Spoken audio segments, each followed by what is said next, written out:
The Honourable Member for Haldimand-Norfolk. Thank you, Madam Speaker.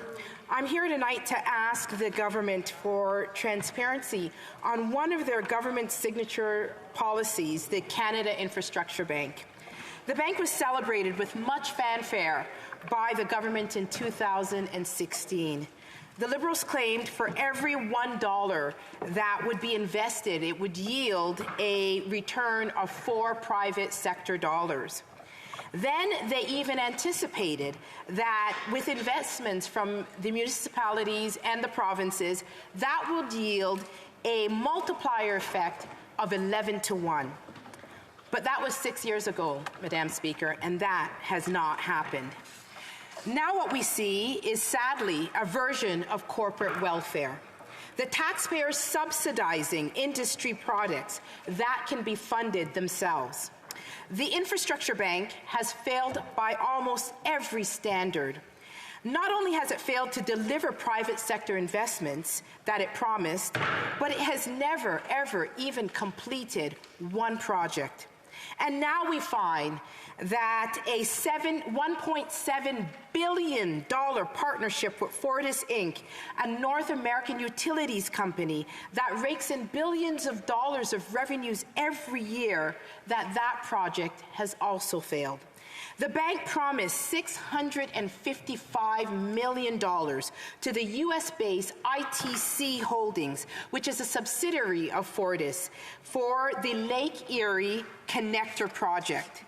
The cancelled project now was going to be a underwater 117-kilometer long power cable under Lake Erie.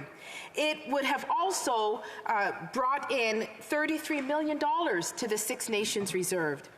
In fact, Madam Speaker, this line would have run between Pennsylvania and Haldimand County, which is the community that I represent. When the agreement was first announced 1.5 years ago, the government gushed about how it would bring in, it would deliver tons of low-carbon energy, billions in GDP, and hundreds of Canadian jobs. Now that the project has flatlined, this government needs to answer for the millions that they committed. It is completely unacceptable that at a time when Canadians are struggling to put food on the table, this government cannot account for $655 million that it loaned to a multi-billion-dollar corporation. A project that ironically, according to the media reports, failed due to inflation caused by the Liberals. What's worse is that there has been no transparency. It is a statutory requirement that this bank operates with transparency and reports to the public. We only know from local media reports that the project was cancelled back in July. To this day, there's still no information on the bank's website or on government websites about the real status of the project. So where did the money go? Is the money still in the Infrastructure Bank? Is it with Fortis, the company? Is the money gone? We just don't know. In fact, the bank's corporate plan was tabled in this very House, Madam Speaker, and still lists the deal as an active project and says, final due diligence in progress.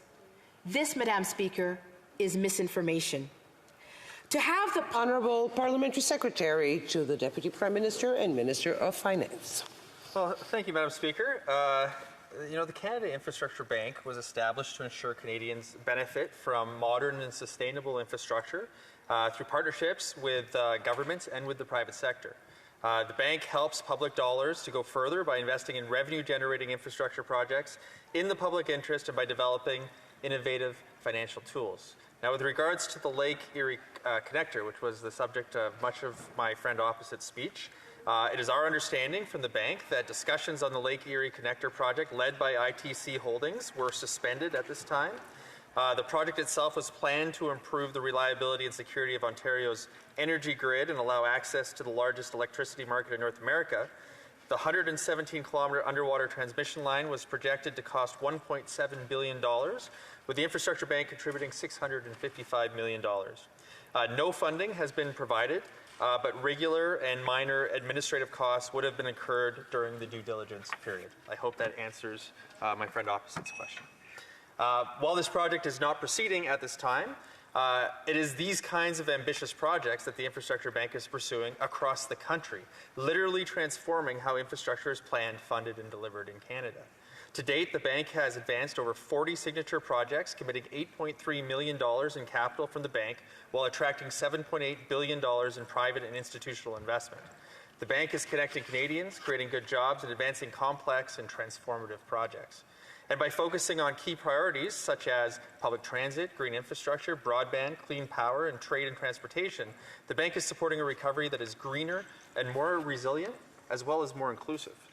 It is doing all this while empowering private partners to envision quality, high-value projects for Canadians while reducing the financial burden on taxpayers.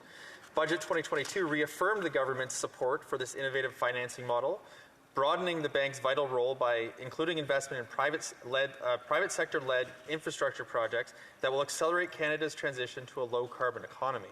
The bank is also helping to close the Indigenous infrastructure gap through its Indigenous Community Infrastructure Initiative, which provides low-cost and long-term debt financing for Indigenous community-based projects, including the first Indigenous-owned and operated railway in Canada. Madam Speaker, the Government of Canada, together with its partners, is building a better future for Canadians. The Canada Infrastructure Bank is playing a key role in that effort, delivering vital infrastructure to Canadians while creating good-paying jobs and growing our economy. I look forward to working with my friend opposite so that we can identify and deliver more innovative and transformative infrastructure projects for all Canadians. Thank you, Madam Speaker. Honourable Member for Haliman Norfolk. I thank my friend for that informative answer, and I'm glad that we're finally getting some answers, Madam Speaker, even if we've had to extract it from them, from the Liberals. The bank keeps failing Canadians, Madam Speaker, and it's missing the mark. During these economic times, Canadians cannot afford to be on the hook for bad investments. Conservatives warned from the beginning that the Infrastructure Bank was not capable of completing this project. We asked reasonable questions early on at committee, such as why does a multi-billion-dollar corporation need government subsidy in order to build this project? Moreover, we asked simple questions like what are the terms of the loan? These questions were all ignored, Madam Speaker. Conservatives will continue to call on the government to respect the only recommendation made by the Standing Committee on Transportation, Infrastructure and Communities, and that is to abolish the failed Liberal Bank and create a winnable Parliamentary Secretary. Thank you again, Madam Speaker. The Canada Infrastructure Bank is making significant progress in advancing its goals of attracting private and institutional investments to projects while using innovative financing tools to get more infrastructure projects built for Canadians.